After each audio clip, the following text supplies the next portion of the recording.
चूंकि नेपाल और बंगाल का बॉर्डर पे है, वहां पे कई ईंटें भट्टे हैं। सरकारी रेट 6 रुपए के आसपास है, लेकिन आप अगर ईंटा खरीदना चाहें तो 11 साढ़े 11 रुपए में आपको ईंटा खरीदना पड़ता है। वहां के लोग यूपीए सरकार ने किशनगंज और सीमांचल एरिया को लिटरेसी पिछड़ा देखते हुए उन्होंने ये निर्णय लिया कि एएमयू का वहां शाखा खुलेगा, एएमयू का फाउंडेशन स्टोन ले किया। लेकिन इस पिछले 5 सालों में मुझे अफसोस होता है, जो हमने एलोकेट किया था उसका 10 करोड़ रुपया भी वहां पे उस जमीन पे नहीं लगाया गया।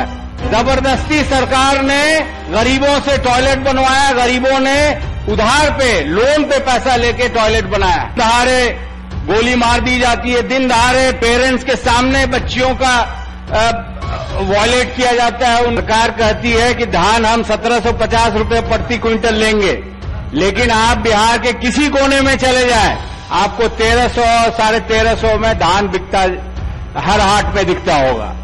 वो इसलिए क्योंकि ये सरकार चाहती है कि बिचौलियों का तरक्की हो, किसानों का तरक्की ना हो, कि जो सुविधाएं होनी चाहिए, जो स्ट्रक्चर होना चाहिए, चाहे बिल्डिंग के माध्यम से या बेंचेस या और स्टडी मटेरियल के माध्यम से हो, या टीचर्स की क्वालिटी, टीचर्स की संख्या, सब में गिरावट है। मदरसा की हालत बदहाली है। मदरसा को जो टीचर्स के अनुकूल पेमेंट मिलना चाहिए वो नहीं हो रहा है, जिसके वजह से उनका जो प्रोडक्टिविटी है वो कम है। लेकिन हमारा इलाका जो बिल्कुल नेपाल से लगा हुआ है, नदियों की भरपार है, वहां पे पुल की कमी है, खास करके भोटा थाना और खरखरी में महानंदा पे पुल की सख्त जरूरत है।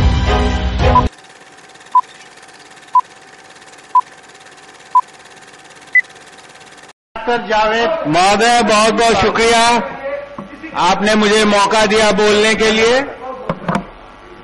सबसे पहले मैं कृषि से शुरू करना चाहता हूं, क्योंकि ऑलमोस्ट 90% हमारी आबादी गांव में रहती है और 80% से ज्यादा खेती से निर्भर है। और जो हमारी सरकार है आज की, कृषि मैप के बारे में बता रही थी, तो मैं बताना चाहता हूं सर कि जो बदहाली किसानों की बिहार में है, शायद ही और किसी स्टेट में होगा। ना समय पे बीज मिलता है, ना खाद मिलता है, ना समय पे उनका अनाज खरीदा जाता है। सरकार कहती है कि धान हम 1750 रुपए प्रति क्विंटल लेंगे, लेकिन आप बिहार के किसी कोने में चले जाएं, आपको 1300 साढ़े 1300 में धान बिकता हर हाट में दिखता होगा। वो इसलिए क्योंकि ये सरकार चाहती है कि बिचौलियों का तरक्की हो, किसानों का तरक्की ना हो। सर, जो हमारी पैक्स हैं, कई पैक्स ऐसी हैं जो धान अभी खरीदना ही नहीं शुरू किया है, ना ही उस पे सरकार की तरफ से कोई दबाव है। मैं चाहता हूं कि उसी तरह जिस तरह से एमएसपी धान और मकई में है, हमारे तरफ चाय और पटुआ की खेती होती है, उसमें भी एमएसपी लागू होना चाहिए, ताकि किसानों का सम्मान बचा रहे। रोड मैप के तहत मैं 1-2 उदाहरण देना चाहता हूं। जो आंकड़े बताए आज अखबार में हमने देखा, हिंदुस्तान टाइम्स में, कि मछली का प्रोडक्शन बिहार में सबसे ज्यादा क्षेत्रफल है जो पानी है यहां पे, और हमारा प्रोडक्शन 59 करोड़ केजी है। अगर इसको हम पर पर्सन पर डे करें तो 15 ग्राम मछली हमको मिलता है, और मीट का उपज उससे भी कम, वो लगभग 8 ग्राम प्रति व्यक्ति पर साल है, जो बहुत ही कम है। अच्छे तरह से उसको चयन करके सेलेक्ट करना चाहिए, क्योंकि हमारे बच्चों का और हमारे राज्य का भविष्य इस पर निर्भर है। हमारे यहाँ किशनगंज में जो जिला मुख्यालय है सर, मैं अफसोस के साथ कहना पड़ रहा, पिछले 10 साल में कई मर्तबा हमने सदन में उठाया, 3 हाई स्कूल है। आप बताइए, 1.5 लाख की जहां आबादी हो, वहां पे 3 हाई स्कूल है, तो उससे साफ जाहिर होता है कि इस गवर्नमेंट का क्या जहन है एजुकेशन के लेते हुए। और यहां पे 3 सरकारी डिग्री कॉलेजेस हैं। मदरसा की हालत बदहाली है। मदरसा को जो टीचर्स उसके अनुकूल पेमेंट मिलना चाहिए, वो नहीं हो रहा है, जिसके वजह से उनका जो प्रोडक्टिविटी है वो कम है। मेरी आपसे गुजारिश होगी कि लगभग 2500 मदरसा है, जिसमें से 800 कुछ मदरसा को रिकॉग्नाइज किया गया है, बाकी मदरसाओं को भी रिकॉग्नाइज करना चाहिए। हमारी यूपीए सरकार ने किशनगंज और सीमांचल एरिया को लिटरेसी पिछड़ा देखते हुए उन्होंने ये निर्णय लिया कि एएमयू का वहां शाखा खुलेगा, लेकिन कई सालों तक इस सरकार ने वहां जमीन उपलब्ध नहीं कराई। हम लोगों को सड़क पे उतरना पड़ा, लाखों की तादाद में हम लोग पीसफुली वहां पे एकत्रित हुए, जिसके कारण हमें जमीन मिली, लेट मिली। जैसे ही मिली हमने प्रोसेस शुरू किया और 137 करोड़ लगभग हमने अलॉट करने के बाद हमारी यूपीए अध्यक्षा श्रीमती सोनिया गांधी हमारे माननीय मुख्यमंत्री जी के प्रेजेंस में एएमयू का फाउंडेशन स्टोन ले किया। लेकिन इस पिछले 5 सालों में मुझे अफसोस होता है, जो हमने एलोकेट किया था उसका 10 करोड़ रुपया भी वहां पे उस जमीन पे नहीं लगाया गया है, जिससे ये साफ जाहिर होती है ये सरकार सबकी तरक्की नहीं पसंद करती है और जो इलाका पिछड़ा है उसको और पिछड़ा बनाना चाहती है।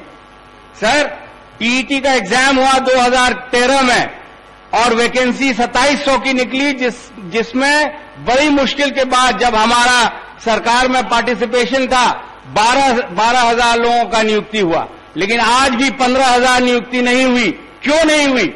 मेरी आग्रह है आपके माध्यम से कि वो 15,000 को भी लेना चाहिए जो टीईटी ग्रेस नंबर देके पास हुआ है, और पास किया जा सकता है राजस्थान के मॉडल से।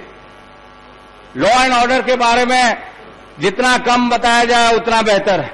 दिन दहाड़े गोली मार दी जाती है, दिन दहाड़े पेरेंट्स के सामने बच्चियों का वॉयलेट किया जाता है, उनके इज्जत पे हाथ डाली जाती है। ये शर्मनाक स्थिति है बिहार में, इसको सुधारने की जरूरत है।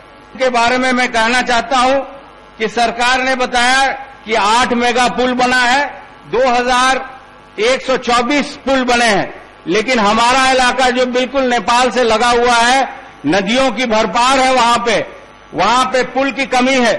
खास करके भोटा थाना और खरखरी में महानंदा पे पुल की सख्त जरूरत है।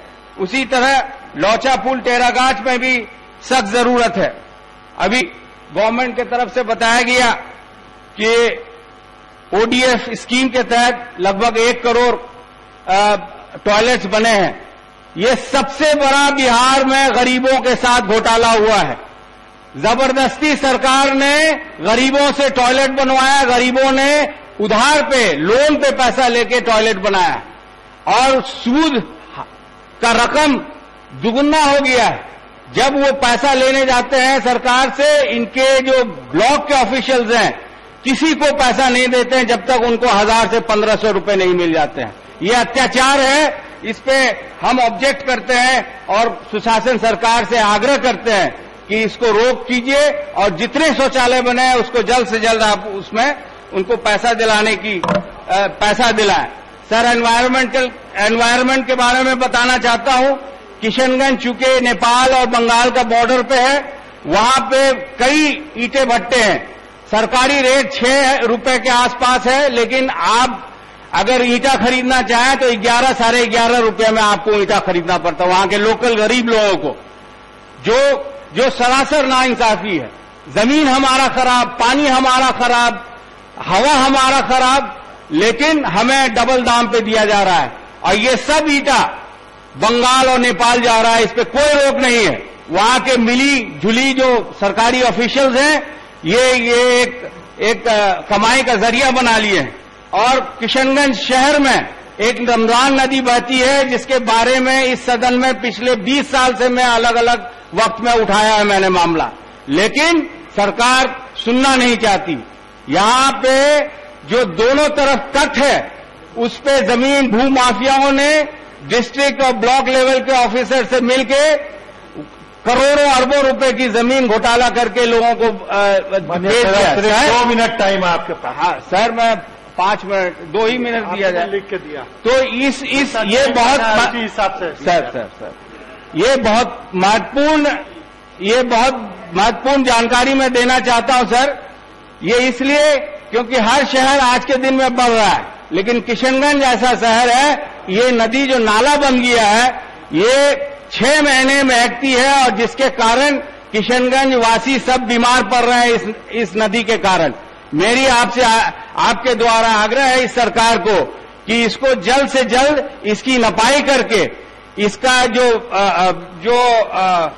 अवैध रूप से कब्जा किया है लोगों को हटा के ये नहर को फिर से चालू कराया जाए, ये नदी को फिर से चालू कराया जाए, क्योंकि एक तट पे लोगों ने जो भू माफिया है वहां पे वो ब्लॉकेड कर दिया है ताकि पानी रुक जाए यहां से बहना। सर हमारा इलाका सबसे पिछड़ा है, चाहे पढ़ाई का मसला हो, चाहे एजुकेशन का हो, हेल्थ का हो, किसी भी आप इंडस्ट्रीज कर लें, सब में पीछा है। इसी के तहत जितने भी वहां के लोग हैं किसी न किसी तरह उसको आरक्षण मिला हुआ है। एक समाज जो छुटा हुआ है वो सुरजापुरी है, जिसको 2004 में हम लोगों ने बड़ी मुश्किल से एनेक्सर 2 में लाने की कोशिश की और कामयाबी मिली। इसको एनेक्सर 1 में लाने की जरूरत है। माननीय मुख्यमंत्री जब एग्रीकल्चर कॉलेज का शिलान्यास करने गए थे, हम लोगों ने फरियाद रखी थी, उन्होंने कहा था इसको लागू कराने की कोशिश करेंगे। आपके माध्यम से मैं चाहूंगा कि इसको अतिशीघ्र इसको लागू करवाया जाए। सर आप कीजिए। हेल्थ के बारे में मैं ये कहना चाहता हूं, डॉक्टर्स और नर्सिंग स्टाफ की सख्त कमी है और दवाइयां नहीं मिल रही है, और इसके वजह से सब लोग प्राइवेट इंस्टीट्यूशंस में जाते हैं, नर्सिंग होम में जाते हैं, जो गरीबों के लिए मुश्किल पड़ जाता है। मेरी आग्रह होगी कि इस पे भी ध्यान देना है। आखिर में सर लोन के बारे में बताया जा रहा है कि 909 करोड़ रुपया दिया गया है। 9 करोड़ रुपया 30-32 हजार स्टूडेंट्स को दिया गया है। क्या वो काफी है? जिस स्टेट की पॉपुलेशन करीब 11 करोड़ है उसमें ये नाकाफी है। एक बहुत महत्वपूर्ण चीज सदन में लाना चाहता हूं, वो है टूरिज्म के बारे में। सर हमारे यहाँ हिंदुस्तान में लगभग 1 करोड़ टूरिस्ट आए और जिनके माध्यम से हमको लगभग 2 लाख करोड़ की आमदनी हुई भारत सरकार में। उस 1 करोड़ में लगभग 11 लाख 11% बिहार में आए, जैसा कि इनका आंकड़ा बता रहा है। मैं ये कहना चाहता हूं कि बिहार हम लोग सौभाग्य है कि यहाँ पे बुद्धिज्म का सेंटर है, यहाँ पे जैनिज्म का है, यहाँ पे सिखिज्म का सेंटर है, जिसकी आबादी सूफी संतों का भी है, सूफी संतों का भी है, जिसकी आबादी लगभग 60 से 70 करोड़ है। वहीं पे मुसलमानों की आबादी इस दुनिया में 160 करोड़ है।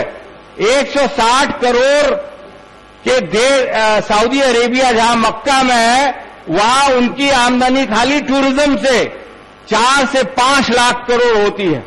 अगर उसी को हम एक बेस माने और अपने इन स्थलों को हम बेहतर बनाएं, प्रॉपर इंफ्रास्ट्रक्चर दें, प्रॉपर असिस्टेंस दें, तो हमारी जितनी भी साल भर की बजट है, जो एलोकेशन है, उससे ज्यादा आमदनी हमें इस टूरिज्म से होगा। समाप्त कीजिए।